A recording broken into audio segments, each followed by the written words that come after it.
कितने दुख की बात है कि अगर हमारे सीने में अल्लाह के कुरान का कोई ऐसा महफूज नहीं। हर बंदे को कुछ न कुछ ऐसे होता है कि सूरह इखलास तो याद होती है, कुल हुवल्लाहु अहद। तो इतना बंदा कोशिश कर ले, हिम्मत कर ले कि 4 सूरतें कम अज़ कम हर बंदे को याद, छोटी छोटी याद कर ले।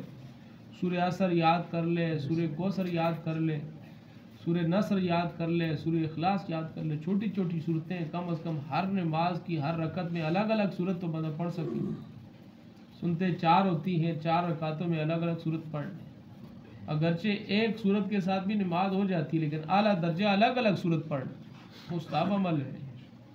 और फिर ये फरमाया गया कि जो बंदा जिसके दिल में कुरान का कुछ हिस्सा महफूज नहीं है, वो वीरान घर की तरह है। आपको पता है जब घर वीरान होता है तो वो किस में बदल जाता है? खंडरात में बदल जाता है। उस पे दहशत, उस पे इंसान को डर लगता है, खौफ आता है वीरान घर को देखते हुए। तो आप अलैहिस्सलाम क्या फरमाते हैं कि जिस दिल में अल्लाह के कुरान का कुछ हिस्सा महफूज नहीं, वो वीरान है। फिर वो कब्र में कैसे बोलेगा? मेरी और आपकी गवाही कब्र में कैसे दे? इसलिए आपने तमन्ना की है कि मेरा दिल चाहता है कि हर उम्मती के दिल में सूरह तबारकल्लज़ी महफूज हो।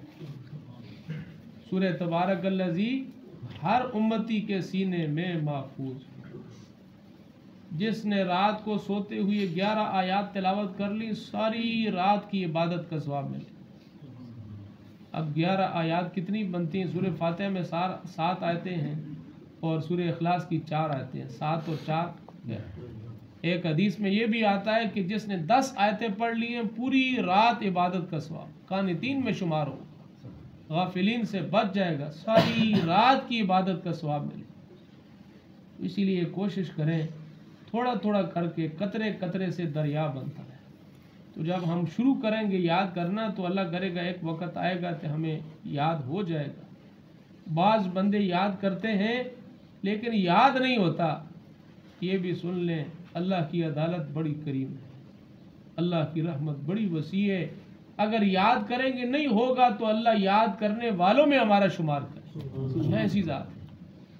क़यामत के दिन कितने लोग ऐसे आएंगे जिन्होंने एक हज और उम्रा भी नहीं किया होगा, लेकिन हजारों हजारों हज और उम्रे उनके अमालनामा में लिखे होंगे।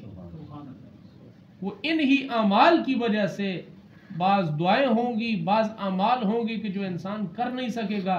मुशक्क़त के बकदर अल्लाह कहेंगे चलो इधर से नहीं तो फिर उधर से हम दे दें। तो इसीलिए कोशिश करें कि हम अल्लाह के कुरान को याद करने की जितना हो सके। ये तो बड़ी गनीमत की बात है। अल्लाह ने जिनको दिया है, अल्लाह उनको कदर करने की तौफीक अता फरमाए। बार बार ये हम दुआ करते हैं, या अल्लाह ये दिया है, लेना नहीं। अल्लाह ले भी लेते हैं, ये अल्लाह ले भी लेते हैं। अल्लाह से रो रो के मांगना चाहिए।